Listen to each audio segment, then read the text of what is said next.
జిల్లాలో సాంఘిక సంక్షేమం వెనుకబడిన తరగతుల వసతి గృహాల్లో చదువుతున్న విద్యార్థులకు మెరుగైన వసతులు కల్పించేలా అధికారులు ప్రణాళిక ప్రకారం కృషి చేయాలని జిల్లా కలెక్టర్ జె నివాస్ అధికారులను ఆదేశించారు. కలెక్టరేట్లో జిల్లాలో సాంఘిక సంక్షేమం వెనుకబడిన తరగతుల సంక్షేమ శాఖల ఆధ్వర్యంలో నిర్వహిస్తున్న వసతి గృహాల ప్రస్తుత పరిస్థితి, మౌలిక సదుపాయాలు, పారిశుద్ధ్యం, నాడు నేడు పనులు, వసతి గృహాల్లో భోజనం, అల్పాహారం మెనూ, స్టడీ అవర్స్ నిర్వహణ, ఆరోగ్య పరీక్షలు తదితర అంశాలపై జిల్లా కలెక్టర్ జె నివాస్ జిల్లా సాంఘిక సంక్షేమం వెనుకబడిన తరగతుల సంక్షేమ శాఖల అధికారులతో సమీక్షించారు.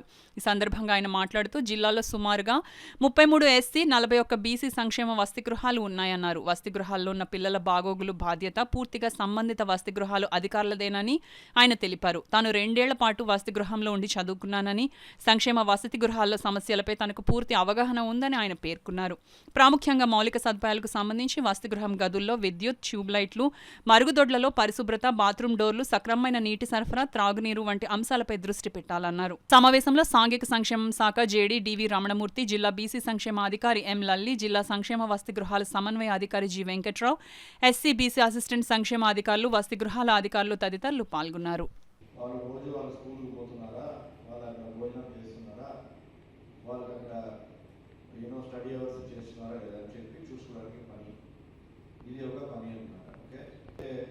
వంటలు కావాల్సిన ఐటమ్స్ ఏవైతే ఉన్నాయో అది ప్రొక్యూర్ చేసి పెట్టడం, దానికి ఇది చేయడం. సో ఇలాంటి ఒక ఈజీ పని ఉంటే దాన్ని ఎంతవరకు కాంప్లికేట్ చేయగలుగుతామో అంతవరకు మనం కాంప్లికేట్ చేస్తూ ఉన్నాం. I have been studying with hostels. ఈ హాస్టల్స్ అనేది నాకు చాలా చాలా very close to my heart. గత 15 సంవత్సరాలుగా ఈ కేడర్లో I have visited almost about nothing close to 200 to 300 hostels visit చేస్తుంటాను. నాకున్న ప్రతి post, whether it may be municipal, whether it may be collector, weather I was tribal area, ఇప్పుడు దాకా minimum 300 hostel visit చేసుకుంటాను. Okay, ఆ ఒక దీంట్లో ఆ ఒక అనుభవంలో వచ్చిన తర్వాత చెప్తున్నాను, ఇలాంటి ఒక మంచి ఒక అవకాశం కానీ, ఇలాంటి ఒక వర్క్లోడ్ ఒక తక్కువ ఉన్నటువంటి పోస్ట్ అనేది వేరే ఒకటి ఇంకొకటి ఏం లేదు. ఈరోజు ఒక సచివాలయం ఉన్నటువంటి ఒక సిబ్బంది ఉంటే కూడా ఆయన కూడా రోజు వచ్చి ఆయనకు ప్రతి డిపార్ట్మెంట్ ఒక టార్గెట్, ప్రతి డిపార్ట్మెంట్ ఒక్కొక్క పనులు ఇవన్నీ ఉన్నాయి.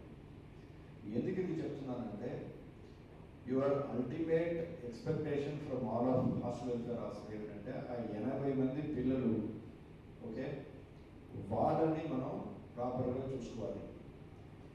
ఎందుకు ఏం చెప్తున్నా అంటే ఇప్పుడు వాళ్ళు పిల్లలు కొంతమంది అంటే I use to go and stay with, అప్పుడు స్టార్టింగ్ ఉంటే పిల్లలతో అక్కడ వెళ్ళి పడుకోవడం ఇవన్నీ చేస్తూ ఉండేవారు.